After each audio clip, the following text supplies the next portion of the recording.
kanilang ibinahagi po sa amin sa umagang ito, Panginoon ko, Lord God. At nawa ay patuloy mo po silang pagkaloban pa ng mas maraming patotoo sa kabutihan mo sa kanilang buhay, Panginoon ko, Lord God. At sa mga susunod na gawain, Lord, ay excited po kaming marinig ang iba pa pong mga testimony ng iba pa po naming mga kamanggagawa, Panginoon ko, Lord God. Maraming salamat po. In Jesus' mighty name we pray. Amen and amen. At binabalik ko na po ang ating gawain sa ating pong senior pastor, Tay Alex Nosuelo. Amen. Isang Amen. mabiyayang madaling araw muli sa lahat ng mga Dawn Watchers sa basa ng Prayer Faith Church, Worldwide Ministries Incorporated. Salamat sa kasagasigan sa paggising sa madaling araw at tunay talaga dito natin napapakita yung ating pagmamahal sa harapan ng Diyos, no? Na siya ang ating inuuna sa paggising natin sa umaga. Isang biyaya yan sa ubasang pinagdalan sa atin ng Diyos dahil ito tayo ngayon ay patuloy na nakaaganap sa kanyang kalooban. Ang Diyos naman talaga nagbibigay sa atin ng kakayahan maganap natin ang kanyang kalooban. Pang-anim na taon na po natin ginagawa ito at 103, 6 years and 103 day Dawn Watch Prayer na po natin ito. At salamat dahil sa platform na ginagamit natin, Zoom, at the same time, salamat sa kapahintulutan ng ating mga tigapanguna, sa buwan nating Spiritual Director, Bishop Ross, sama kay Pastora Glory, ay naka-Facebook live streaming na po tayo at naisasabay na rin natin ang TikTok sa gawain ito. June 20 na po ngayon, 2026. Bukas na po yung grand event natin. Amen. At patuloy pa rin tayo manalangin. Huwag tayong bibitaw sa panalangin hanggat huwag tayong masawang manalangin hanggat hindi natin nakikita yung bagay na pagaganap ng Diyos sa atin. Amen? Napakaganda po ng mensahe ngayon, come to Jesus. At ang tema na sasagutin, why do we need to come to Jesus? Ang gagamitin po tigapagayag ng salita ng Diyos ngayon, walang iba kundi si Reverend Jeff Amante. Next, your turn. Pastor Jeff. Wala siya. Ayun. Kaya Pastor Tess. Nakamute na. Nakamute. Yan, okay na. Good morning po. Pasensya na po, may lumipat po ako kasi magigising po si Baby Buel. Okay, so maganda pag-uusapan natin sa oras po ito is all about come to Jesus. Let's open yung Bible. Sige po, may pagbukasan po kayo sa akin.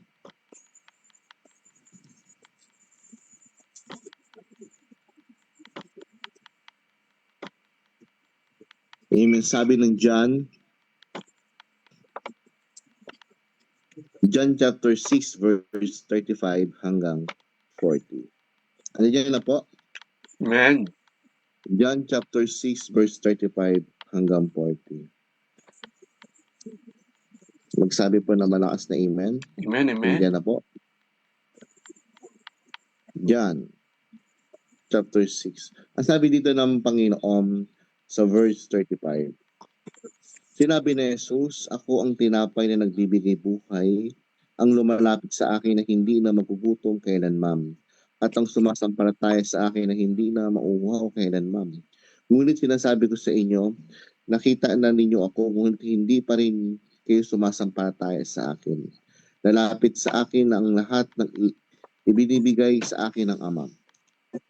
At hindi ko kayo itataboy kailanman ang sinong lumalapit sa akin. Ako'y bumaba mula sa langit, hindi upang gawin ang sarili kong kalooban, kundi ang kalooban niya ang nagsugo sa akin. At ito ang kanyang kalooban, ang huwag kang hayaan at huwag kong hayaang mapahamak kahit sino man sa mga ibinigay niya sa akin, kundi ang buhayin ko silang muli sa huling araw. Amen. Sapagkat ito ang kalooban ng aking Ama, ang lahat ng kumikilala at sumasampalataya sa akin ay magkakaroon ng buhay na walang hanggan at sila'y muli kong bubuhayin sa huling araw. Tayo manalangin. Amen. Father God, we exalt your name. Salamat po sa making oras po namin na kami, Panginoon, ay nagkaroon ng pagkitipon. Pagpalain niyo po ito, naway maging blessed kami ng iyong salita. And we do this all things We do serving just to glorify your name. Wala po ibang kaming gagawin sa aming paglilingkod ay kundi bigyan ka ng kalawatian. Sa pangalan ni Jesus, Amen. Okay Amen. po, good morning sa buhay po natin ito. Good morning. Another day po, Amen, na pinagkalooban ng Diyos sa buhay po natin. So, ang ating topic sa oras pong ito, come to Jesus. Okay, so napakagandang salita. Amen, lumapit sa Diyos. Okay, in short sa buhay po natin ito, is another day na mapapakinggan natin. Araw-araw naman po tayo na malapit sa Panginoon, tama. At alam po natin yung salitang paglapit sa Panginoon. But kapag nabibigyan tayo ng Lord ng a little bit more, deeper knowledge and understanding, why do we need to come to Jesus? Alam niyo po, isa sa pinaka-most exciting part ng pagiging isang Kristiyano ay ang salitang paglapit sa Panginoon. Amen. It is the most exciting part na kung saan titignan ng Diyos yung mga lingkod niya kung paano lumapit sa Kanya. Amen. Alam niyo po, isa sa pinakamagandang parte ng pag-iisang Kristiyano, tayo dapat ay araw-araw na lumalapit sa Diyos. Hindi lang kapag kailangan mo ang Diyos. You know, sometimes the Lord, nasasaktan siya kapag nakikita niya yung mga anak niya ay lumalapit lang sa panahon ng kagipitan. Tama? Sa panahon ng mga mabibigat na pagsubok. Sa panahon ng mga hindi dapat maraming inaasahan sa buhay na nagaganap. Amen. Sa panahon ng mga tagutom, sa panahon ng kasakitan, diyan lang lumalapit ang Panginoon. But ang tao sa Diyos. But sa buhay po natin ito, in the days of trials, in the days of blessing, dapat lumapit ka sa Diyos. Amen. Amen. Sabi nga, if you want peace, you want miracle, come to Jesus. Amen. You want faith, kung gusto magkaroon ng pananampalataya, come to Jesus. Everything sa buhay natin na gusto natin magkaroon, si Lord ang very source ng lahat. He's the creator of all. Amen. He's the source of everything sa buhay po natin ito. Kaya wala kang ibang gagawin kung hindi ang lumapit sa Panginoon. Yes. Lalong-lalo na tayo po bilang isang lingkod ng Panginoon. Amen, Hindi amen. na lingkod because tayo sumasampalataya, tayo ay hindi basta-basta na tao lang kasi tayo ay nilikha ng Diyos. Very pure yung pagkalikha ng Diyos sa buhay natin. Kaya kung tayo po ay nilikha ng Diyos ng isang pinaka-the best na paglikha, ang gagawin mo, lumapit ka sa naglikha sa iyo. Amen. Kaya kapatid, ang ating pag-uusapan sa buhay sa oras pong ito, yung salitang ating theme, why do we need to come to Jesus? Okay, so bakit ba natin kailangan lumapit sa Panginoon? Amen po. So, ang ating first point, because you will lack nothing. Ang sabi ng verse 35, sinabi ni Jesus, ako ang tinapay ng buhay, ang lumalapit sa akin na hindi na magugutom kailanman, at ang sumasampalataya sa akin na hindi na mauuhaw kailanman. Amen. Kasi nito, amen, kapag daw tayo ay lalapit sa Panginoon, hindi ka na magkukulang. You will lack nothing. Amen? So, it's all about declaration. It is a declaration of faith. It is a declaration of God's word na kapag tayo ay lalapit sa Panginoon, ang ating buhay ay pupunuin niya. Amen. Ang ating buhay ay magiging mabiyaya. Ang ating buhay ay magiging isang pagpapala. Ang ating buhay ay magkakaroon ng halaga. At yung ating buhay ay hindi na mauubusan. Amen. It is a declaration. Amen. Through the word of God. So I hope that every time na tayo ay lalapit, we have some confidence that yung ating paglapit sa Panginoon ay maganap yung salitang hindi tayo mapapahiya, hindi tayo magkukulang sa Diyos. You know, ang sabi dito, sa paglapit natin kay Jesus, mararanasan natin ang kasapatan. Tama. Sino po dito yung nakakaranas ng kasapatan sa Diyos? Kapag naranasan mo kasapatan ng Panginoon, mas lumapit ka sa Diyos. Ano ba? Hindi lang kasapatan, kakontentuhan. Amen. Yung contentment, kagaya ng sinabi ni Paul sa Pilipos chapter 4, hindi siya nag-aas ng tulong sa mga kapatiran bagkus naranasan niya yung salitang contentment. Kasi Paul is a servant of God na kung saan siya talaga ay ay lalong lumalapit sa Panginoon. So that tayo din as a believers or servant of God, if we come to Jesus, we find, amen, the source of blessing, the source of everything sa buhay po natin ito. At sa paglapit natin kay Jesus, hindi lang kakontentuhan, kundi pagkabuo. Ganda po, no, bubuin ka ng Diyos. Yung dating kulang, yung dating walang attention, yung dating sira ang buhay, yung dating walang direction yung buhay, binubuo ng Diyos. Amen? So yun, no, kapatid, God is the masterpiece of our life. Amen. Siya yung ating source ng kabuuan sa buhay. Hindi pwedeng buuin ng mundo ang buhay mo, kapatid. Tanging ang Diyos lang yung pwedeng bumuo ng buhay mo. Amen. Kaya kapatid, huwag ka mahiyang lumapit sa Panginoon. Hindi ka mapapahiya. Hindi ka niya ipapahiya. Amen. At hindi ka pwedeng i-deny ng Diyos every time na lalapit ka. Sometimes sa tao, pwede kang i-decline yun eh. Amen? Yung magsasabi ka lang, marami pa siya sasabihin sa'yo. Tama? For example, if you ask some help sa tao, bago kayong tulungan, may seremonya muna. Agree? Amen? Talaga na mahaba pa yung seremonya. Sabi mo lang, oh, sige po, God bless po. Pero sa Lord, amen, gusto mong pagpapala, gusto mo ng himala, lumapit ka lang. Amen? With a full heart. Amen? A sincere heart na paglapit. Amen? Ano pa? Hindi lang pagkabuo, sa tuwing tayo lalapit sa Panginoon, andyan din yung pagkumpleto ng Diyos sa ating buhay. Pasinin mo, ang ganda ng sistema ng Diyos kapag tayo ay lalapit sa kanyang harapan. Hindi ka na niya buuin, kukumpletuhin pa niya. Amen. At susulitin yung paglapit mo sa kanya. Napakasarap. Amen. Hindi lamang tumutukoy sa paglapit natin sa Diyos ang pagpapala. No. If we come to Jesus, amen, the whole aspect ng buhay natin ito, amen, mapa-spiritual, physical, emotional, intellectual, ay kaya niyang ayusin. At hindi na muling pagkulangin. You know, kapatid, sometimes hindi lang pera ang problema ng tao. Sometimes they are emotional problem. Kung gusto mo makalaya sa emotional problema, sa depression, stress, come to Jesus and you will find peace. Hindi ka magkukulang sa kapayapaan. You will lack nothing. Amen? Kapag inaranasan mo yung alone, yung sadness, loneliness, come to Jesus. Dadamayan ka ng Diyos. Nakuha niyo po, in everything sa buhay po natin ito, kailangan mo lumapit sa Diyos. Kapatid, huwag sanang mahuli. Amen, yung buhay mo bago ka lumapit sa Diyos. It's time. Marami nang nangyayari sa mundo. Marami na nagaganap na hindi tama sa mundo. Lumapit na po tayo sa Panginoon.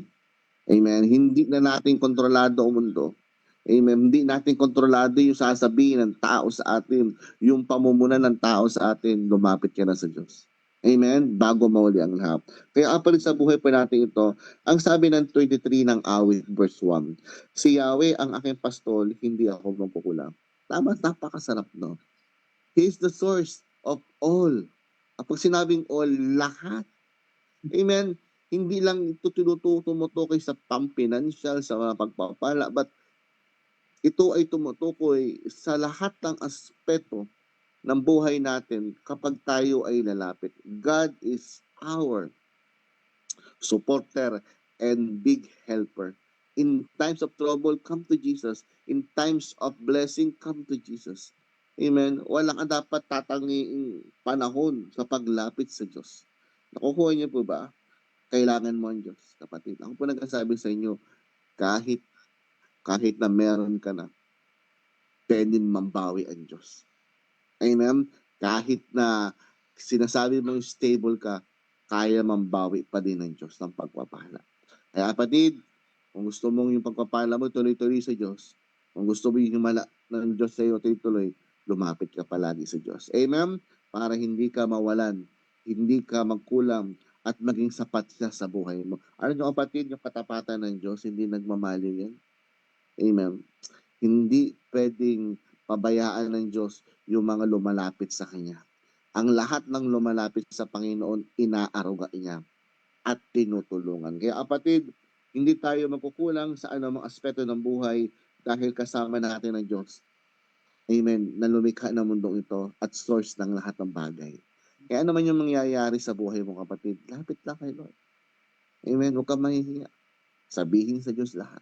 Lapit lang. Alam niyo kapatid, I remember my mother, yung siya ay nagsisimula sa pagpapalaki sa buhay namin. Yung saan, kasi ano siya single parent, 6 kami. Kasi naman paano yung buhay ng nanay ko. You know, I remember the days nung kami ay bata pa. Yung nanay ko sumusulat yan. They write a love letter to God. Doon hindi pa siya ganun kalalim sa Diyos. Every night, bago siya pumunta ng palengke, kasi mama ko dati, nagtitinda naman kortina yan. Daming side lang ng nanay ko. Parang naman ako nga yung pagiging sideliner niya Ano niyo po, every time she wrote a letter sa Diyos, ang lagi niya sinasabi, Panginoon, tulungan niyo po. Lumalapit ako sa iyo, sa buhay ko, hindi ko alam kung ano po yung mangyayari sa araw na ito. Sinin niyo yun. Kasi after ng 1:00 na madaling araw, aalis na yung nanay ko. Uwi niya 12:00 ng tanghali. Hindi na kami nagkakasama kasi pumapasok kami sa school. You know, every time ganon, hindi ko nakitang hindi siya sumulat sa Diyos. Hindi ko nakitang hindi siya lumapit sa Diyos. But you know, pansin naman, hanggang ngayon, lumalapit pa rin sa Diyos. Amen po. Kahit na, I'm not saying na pinagpapala siya ng Diyos, but I'm saying this kasi yung nangyayaring magandang buhay sa aking magulang ay bunga ng paglapit niya sa Diyos. Amen po ba? Walang ibang ginawa ang nanay ko kung hindi ang lumapit sa Diyos. And yet, the Lord helped her every time na siya'y lumalapit sa Diyos. Amen po ba? Kaya kapatid, sa buhay po natin ito, every time na tayo ay lalapit, ito po yung maganda, we have the assurance that the Lord will help us. Amen. Every time na tayo ay lalapit sa Diyos. We have the assurance. Amen. Nakukuha niyo po ba? Every time na lalapit ka, umasa ka, may assurance, ibibigay ang Diyos sa iyo. Ang sabi nga dito ng Diyos, dyan, no, binasa natin kanina, amen, ng John chapter 6, sabi dito, verse 35 hanggang 37, sabi dito, lalapit sa akin ang lahat ng ibinibigay sa akin ng Ama, at hindi ko kayo itataboy kailanman ang sino mang lumalapit sa Diyos. At lumalapit sa akin. Kasi dito napakaganda, hindi ka daw pwedeng itaboy ng Diyos kapag ikaw ay tuwing lalapit sa Panginoon. That's the assurance. Amen. Kapatid, wala tayong ibang gagawin kundi lumapit sa Panginoon. Why do we need to come to Jesus? The first point is because you will lack nothing. Amen. Siya ang magiging kasapatan mo, kakontentuhan, pagkakumpleto ng buhay mo. Physically and spiritually matters, siya ang magiging kasapatan mo. Amen po ba? That's the number 1 point. Number 2, let's proceed to number 2. Because you will experience God's embrace. Oh, sarap. Ang sabi ng 37, ang lahat ng ibinibigay sa akin ng Ama at hindi ko itataboy kailanman ang sino mang lumalapit sa akin. That's the second point. You will experience God's embrace. Okay, ang sino mang lumalapit daw sa Panginoon ay mararanasan ang kanyang pagyakap at pagtanggap. Oh, pasinin niyo, grabe, you know, like the prodigal son, sabi ng Luke. Amen, nilastay niyang lahat ng kayamanan. Parang in-advance niya na yung inheritance, tama? Buhay pa yung tatay, buhay pa yung mamagol, in-advance na yung mana. All of the sudden, naubos yung mana. Then na-realize ng prodigal son na bumalik sa ama. Tama? O anong ginawa ng ama? Yung nakita yung anak niya sa labas ng gate. O sabi mo, sa labas ng gate na no? O niyakap. At hindi pinagtabuyan. Ganun din kapatid, ito tayo. Kahit gaano tayo karumi, isang lapit mo lang pabalik sa Diyos, tatanggapin ka ng Diyos with the open arms. Yung dalawang kamay ng Diyos, yung pagyakap niya. Yun yung napakasarap na ma-experience natin. Every time we seek to come to Jesus, every time na tayo lalapit sa Panginoon, you will find peace, you will find the shelter, you will find the embrace of God. Amen? So sa buhay po natin ito, gusto ng Diyos na sasalubungin tayo ng Diyos ng yakap every time na tayo po ay lalapit sa Kanya. Yung assurance diyan, kapatid, hindi kayo tataboy ng Diyos. Napakasarap. Amen po ba? Kami mga pastor, wala kami ibang nilalapitan kundi ang Diyos. Lalo na po sa ministeryo natin. Napaka very tawag dito, napakahirap yung unang panahon. But salamat kasi may nilalapitan kaming Diyos na handang yumakap, handang umunawa, handang magbigay ng unwavering faith, handang magbigay ng pagpapala. Kapatid, you know, sa ating anniversary sa church, sa 25th anniversary, it's all about God's faithfulness in the journey of perfect church. Wala po ibang ginawa yung mga tagapanguna kundi lumapit sa Lord. Tama?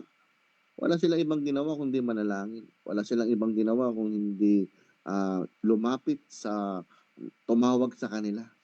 And yet, salamat dahil sa kanilang paglapit, pinalago ng Diyos yung simbahan.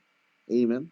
Hindi lang pinalago, minultiply pa ng Diyos yung hawak nilang ministeryo. Kaya kapatid, every time you will seek for God's help, every time you seek for God's comfort, lumapit ka sa Diyos. And you will find the shelter. Amen. That the Lord only, amen, siya lang yung kaya magbigay ng shelter sa buhay natin. You know the word shelter. Sa Bible, pag sinabing shelter, kanlungan. Amen. Napakasarap yung pagyakap ng Lord, maramdaman natin palagi araw-araw. Kapatid, pwede tayo ma-distract sa buhay. Pwede tayo magkaroon ng anxiety, depression. Pwede tayo magkaroon kahit na, you know, may pinag-pray ako isang kapatid ng kapatiran. Bigla lang siyang umiyak. Kasi mo yun, walang kamo bilang iiyak. Tapos biglang tatahimik. Tapos biglang iiyak na naman. Tapos biglang tatahimik. Grabe yung buhay, no? Amen. Sabi ko lang, Brad, lumapit ka sa Diyos. Yun lang yung kaya kong sabihin. Siya lang kasi kaya mag-ayos ng buhay mo. Siya lang kaya magbuo at kumpleto at magpagaling sa buhay mo. Every time na tayo po ilalapit sa Panginoon, kapatid, hindi lang tayo magkukulang, bagkus makakatagpo pa rin tayo at mararanasan natin yung pagtanggap ng Diyos. Kahit sino man ikaw, ano man estado mo ng buhay mo, ano man yung meron sa iyo, lumapit ka sa Diyos at umasa ka. Yung pagyakap ng Diyos ay mararamdaman mo. Amen? Yung pagmamahal ng Diyos ay mararanasan. Kaya kapatid, whatever status, whatever circumstances, situation na meron ka sa buhay mo, don't hesitate to come to Jesus. Amen po ba?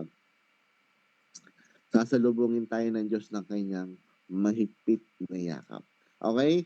You will experience God's embrace and God's love if we come to Jesus. That is the second point. Tayo po ngayon ay magpo-proceed na sa last point. Verse 30 to 39 hanggang verse 40. Why do we need to come to Jesus? Because salvation belongs to God. Amen. Napakasarap kapag tayo ay lalapit sa Panginoon, mararanasan natin yung pagyakap. At yung pangatlong puntos naman, mararanasan natin yung kaligtasan upang hindi tayo mapahamak sa pangalawang buhay. Amen. Sabi dito ng verse 39, at ito ang kanyang kalooban, ang huwag kayong hayaang mapahamak. Ang kahit sino man sa mga ibinigay niya ay sa akin, kundi ang buhayin ko silang muli sa huling araw. Sapagkat ito ang kalooban ng aking Ama, ang lahat na nakakita sa anak ay sumasampalataya sa kanya, ay magkakaroon ng buhay na walang hanggan. At sila'y muli kong bubuhayin sa huling araw. Sa paglapit natin kay Jesus, pakakamit natin ang kaligtasan. buhay na walang hanggan. Ang sabi ng Diyos sa John chapter 10 verse 10, pumarito ako upang bigyan kayo ng buhay, isang buhay na naganap at kasaya. Ang sabi na Acts chapter 4 verse 12, sa kanya lamang matatagpuan ang kaligtasan, sapagkat walang ibang pangalan sa buong daigdig na ibinigay ng Diyos sa mga tao upang tayo ay maligtas. Sa buhay po natin ito, si Lord Jesus Christ lamang ang may karapatang iligtas ka. Amen? Siya lang yung may karapatan iligtas ang kaluluwa mo. Amen. Sa kapahamakan. Napakasarap. Binibigyan pa rin tayo ng Diyos ng chance na lumapit sa Panginoon. God give us many chances sa buhay natin ito upang lumapit sa Panginoon. This time, maging seryoso po tayo sa paglapit sa Panginoon. Huwag natin balawalain yung paglapit natin sa Diyos. Amen. Kasi sa paglapit natin sa Panginoon, makikita po natin yung kaligtasan na ipapataw niya sa buhay natin. Alam niyo po, sa buhay po natin, isa sa mga magandang regalo na tatanggap mo o natanggap natin ay yung salitang kaligtasan. Amen. This word salvation, it is a gift from the Lord. Amen. Kasi huwag natin kakalimutan, may pangalawang buhay. Kung gusto mo maligtas sa pangalawang buhay, tanggapin mo ang Diyos bilang personal mong kaligtasan. At huwag na huwag kang mahihiyang lumapit sa Diyos. Kapatid, sa mundong ito, mapandaya ang mundong ito, mapanira ang mundong ito. Amen. Pwede ka mapahamak sa mundong ito. Pero kapag tinanggap mo ang Diyos, lumapit ka sa Diyos, ang buhay mo ay magkakaroon ng security. Amen. Daig mo pa yung may mga insurance sa mundong ito. Ang insurance company pwede magsarado, pero yung insurance galing sa Diyos, yung assurance galing sa Diyos, hindi pwedeng mawala yan. Amen po ba? Kaya kapatid, all I know, at kaya ko po ipagmalaki, na habang nabubuhay ako, masarap may Diyos na nilapitan. Siya lang talaga yung may karapatan umayos sa buhay mo, bumuo, kumpleto, at magbigay sa iyo ng mga pangangailangan mo. Kaya kapatid, yung third point is all about salvations. Salvation na na siya lamang yung magbibigay sa iyo, wala nang iba. Kaya huwag ka mahiyang lumapit sa Diyos. Nahihirapan man ang buhay mo, I encourage you to come to Jesus. Amen. Kulang ka man ngayon, I encourage you to come to Jesus. Ba? Problemado ka man ngayon, I encourage you to come to Jesus. He is your greatest Savior, a miracle worker. Amen. A promise keeper. No other than Jesus Christ, our Lord and Savior. Kaya kapatid, salamat po sa maikling oras na ating pinag-usapan. I do believe na ang lahat ng nakakarinig ngayon, salita ng Panginoon, it's time. Lumapit po tayo sa Panginoon. Libre po ang paglapit sa Panginoon. Amen? Tanggapin mo siya bilang tagapagligtas mo at mangako ka sa Diyos na hindi ka lang muling lalayo sa Kanya. Amen? Kaya this word is isang malaking pasasalamat at naway nabigyan natin ng kalukuran ng Diyos sa araw na ito. Salamat po and God bless po. Let's pray. Father God, salamat po sa biglang oras pa na today. Salamat Panginoon sa iyong bendisyon upang kami po ay makapangaral ng iyong salita. Pagpalaan niyo po yung lahat ng dumalo, makapakinig at sa lahat Panginoon ng mga kasama po namin inanalangin, pagpalain niyo po sila. Pagpalain niyo po ang aming platform, ang aming simbahan, ang aming mga tagapanguna, ang lahat ng mga pastors, premier chapter workers. Sa pangalan ni Jesus, Amen. Thank you po and God bless po. Amen. Praise God. Lapakan natin ang Diyos sa buhay ni Reverend Jeff Amante sa kapahayagan ng mabuting balita. At salamat, talagang patuloy tayong pinapaalalahanan na napakalaga talaga ang ginagawa nating itong paglapit natin lagi sa Kanya. Sa tuwing tayo gumigising sa umaga, siya lagi ang ating inaalala. Amen? Sige po, binabalik ko na po sa ating MC ang gawain. Femi Noemi from UAE.